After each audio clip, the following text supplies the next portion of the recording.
"You better back away from that fence, sir, or I'm calling the police." That was the first thing I heard when I stepped onto the land my family had owned for generations.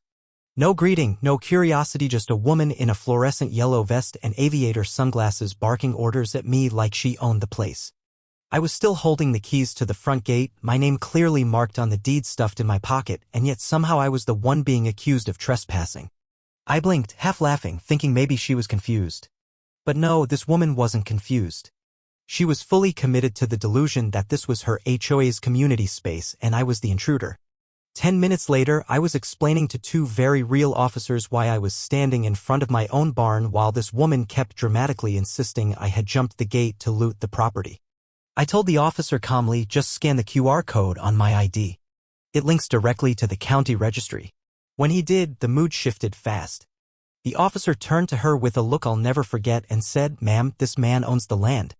We need to talk about this deed you handed me." Her jaw unhinged like a cartoon, and I could swear she started backing up like she'd just been caught trying to rob a bank with a crayon drawing of money. 3 days earlier, I had been sipping coffee at a train station in Frankfurt, finalizing my return to the States. I had spent the last 3 years working in Europe on environmental projects, helping to revitalize post-agricultural land. With my work wrapping up, it felt like the perfect time to come home to Texasto, the Granger family farm. It had been in our name since 1884. My parents had passed years ago, and though I'd rented parts of the land out to nearby farmers, the homestead, barn, and surrounding acres were still fully ours, fully mine now. I had every legal document, updated taxes, even a state-certified preservation title because the barn had historical value. So when I pulled up to the entrance, I expected weeds, maybe a few raccoons, not laminated HOA signage zip-tied to every fence post. The original wooden farm sign my great-grandfather carved by hand was gone. In its place was one that read, "Pleasant Grove, HOA Community Garden Members Only." I sat in my truck, confused. Maybe the tenants had made a temporary agreement with the HOA for gardening access. But the more I looked around, the more wrong it felt. The gate had a padlock that wasn't mine. There were solar lights lining the gravel drive. Someone had put up lawn gnomes near the barn. And that's when I saw her, clipboard in hand, sunglasses pushed to the tip of her nose, patrolling like a security guard. She marched over like she was doing me a favor, asking in the most condescending tone, "Can I help you, sir?" I told her I was the owner, just getting a look around. Her demeanor shifted instantly. "This is private HOA property. You need to leave immediately. Trespassing is a criminal offense," she snapped. I blinked, genuinely unsure if she was joking. I told her again that I owned the farm. She laughed. "Oh, we've had plenty of crazies try that scam before." She pulled out her phone and started filming me. "This is for evidence," she said smugly, as if I was seconds away from stealing the barn. Then she called the police. I stayed right there, leaning on the fence, arms crossed, waiting. When the police arrived, I greeted them politely. Officer Blake seemed receptive. Officer Mendez, however, clearly knew her. She whispered something to him and pointed at me. He walked over and asked for ID, which I handed over along with my state-issued title card. Karen, still filming, produced a thick folder of paperwork. "Here's our HOA deed showing community claim to this land. This man is trespassing. He's been aggressive." I didn't react. I just pointed to the QR code on my ID. Officer Blake scanned it. Less than 30 seconds later, his eyebrows shot up. "Ma'am, this registry shows Mr. Granger as the sole legal owner of this parcel. This deed you provided doesn't match the registry at all." "That must be an error," she stammered. "We annexed this area years ago. It's always been part of Pleasant Grove HOA." "No, ma'am. It hasn't," Officer Blake replied. "It appears this is your mistake, and I suggest you stop interfering with private property." Karen tried to argue, but the attention was now on her. Mendez stepped away, clearly uncomfortable with how it was unfolding. After the cops left and she stormed off muttering about her attorney, I walked the land. There were raised garden beds, a gazebo in the middle of the field, even a chicken coop. My barn had a new lock. My porch had been painted a coral color. Someone added a hammock between 2 pecan trees. Karen wasn't just squatting. She was orchestrating something bigger. This wasn't confusion. It was a hostile takeover attempt. And she picked the wrong trespasser. That night, I reviewed my legal documents, called a property lawyer friend, and laid out a plan. But before taking action, I needed proof. So I bought trail cameras and installed them all over the property. The next morning, I woke up to the sound of roosters crowing. Karen's HOA garden had added chickens, and they were now living in a coop behind my barn. A neighbor walked their dog along the perimeter fence like it was a public park. The absurdity hadn't worn off overnight. This was a calculated effort to seize, convert, and profit from my land. I went straight to the county recorder's office. The clerk frowned. "We've got a community overlay claim filed 9 months ago by the Pleasant Grove HOA," she said. "But this claim isn't complete.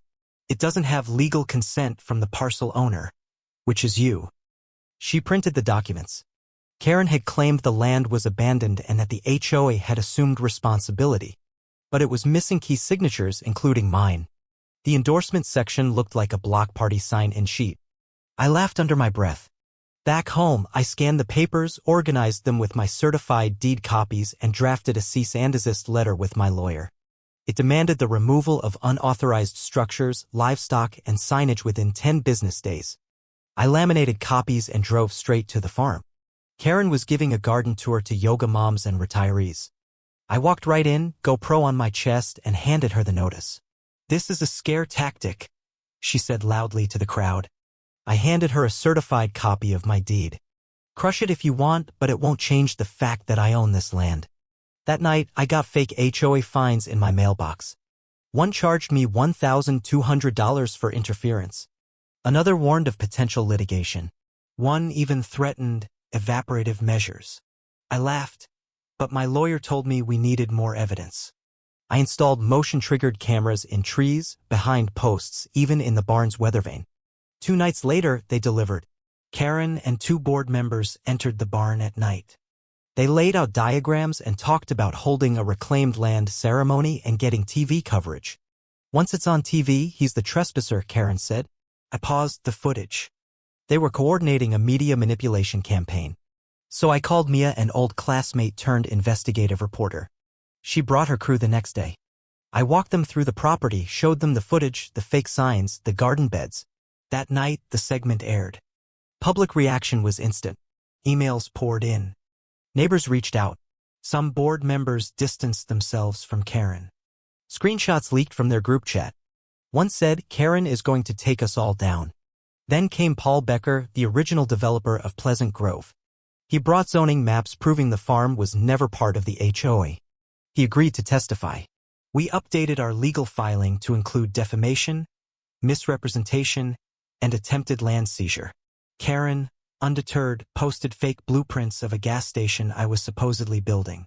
I hosted a meet and greet. Dozens came. They saw the evidence. One couple said they'd paid $600 to join the fake community farm. Karen showed up, flanked by board members trying to serve me with a violation summons. I didn't take it. I pointed to the crowd, the TV screen, and Paul Becker under the tree. "If you hand me that paper, I'll consider it one more count of harassment." She froze, then left. But she wasn't done. She filed an emergency injunction to seize the land as public property. The judge reviewed our document, the deed, the footage, Paul's affidavit, and denied the injunction. "Any continued interference will be considered harassment and trespassing," she warned. More board members resigned. Karen was voted out as president. She melted down at the community center, yelling into her phone. Neighbors brought me banana bread and offered help. Then came the bombshell: Karen had embezzled HOA funds. Her house was seized. The paper ran a front-page story from president to defendant. I framed it in the barn. I started rebuilding the farm. I partnered with schools, nonprofits, and restored the barn as a mini-museum. A sign at the gate read, "Granger Family Farm, restored and protected. Private property. HOA fines will be laughed at." At the fall market hosted on my land, kids ran through the orchard. Karen was legally barred from coming within 500 feet. Later, I found a blog she had started, My Side of the Fence. It was 3 posts of ranting. We submitted it as part of the defamation claim. She settled. Damages, legal fees, reimbursements. Now the farm stands strong, not just because I fought, but because I stood my ground. I sat on the porch that evening, watching the golden light stretch across the fields. The laughter from the garden carried through the air. The farm didn't just survive her. It thrived because of her.